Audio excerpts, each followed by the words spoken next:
Lockport Township High School District 205 parents and guardians. My name is Dr. Bob McBride, Superintendent of Lockport Township High School District 205, and this is your board meeting brief for the Board of Education meeting that took place on November 20th, 2023. There are many things that we did in this November board meeting. One of the most important, I think, that we did is we did a resolution recognizing our school board members, from our student board members to our elected adult members.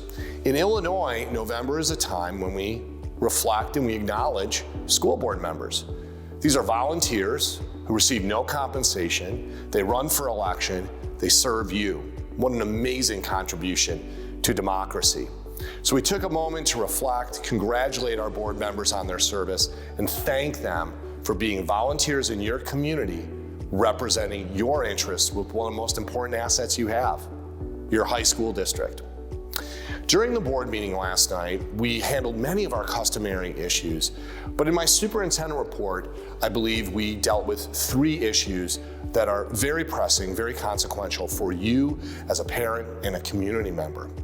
We talked about Lockport Central.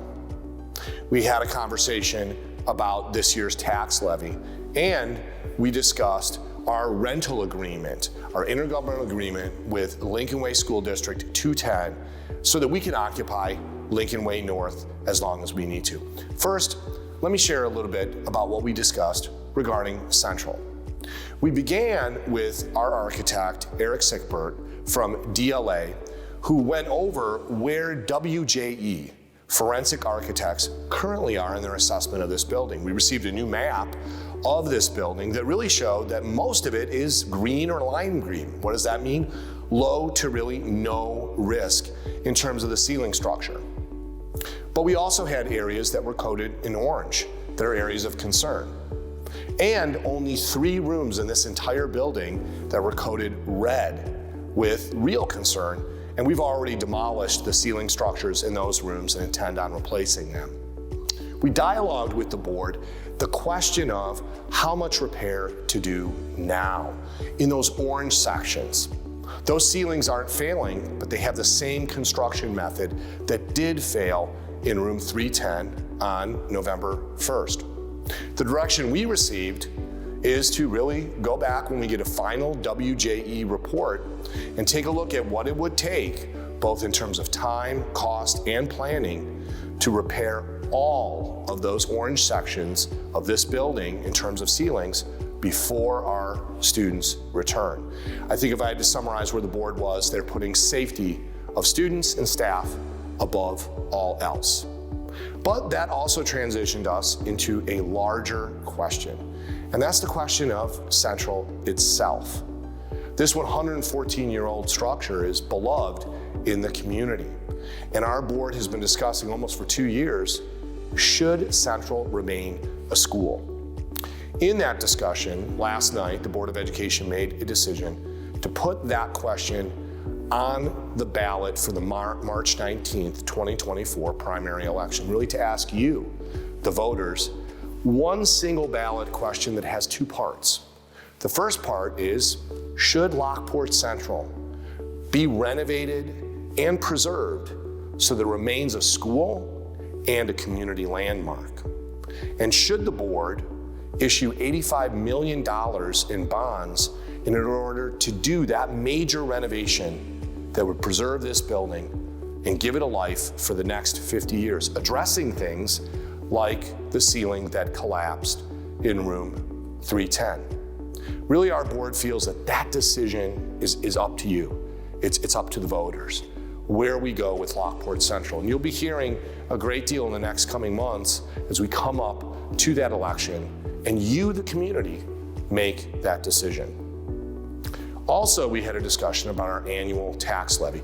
Our board understands that costs of everything are high, that property tax relief is important to you and all of our community members.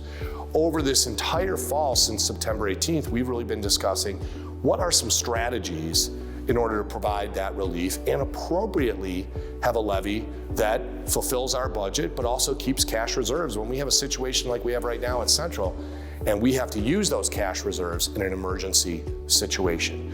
We heard a suggestion from the community, which was a relatively drastic suggestion of lowering our levy by $4.5 million.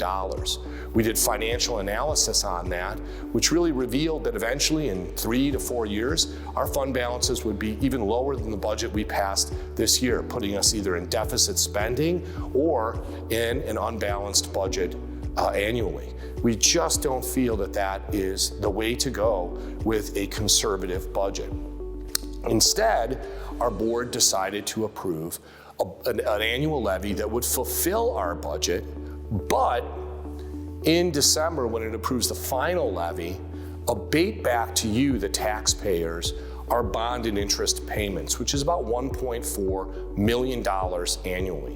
What that would do, a strategy of abatement every single year, it would put a discount on that levy that would lower your tax payment ultimately to our school district, but do so in a gradual method so that over time, by 2029, 2030, we will not have depleted cash reserves or find ourselves in a place where we can't fund our budget.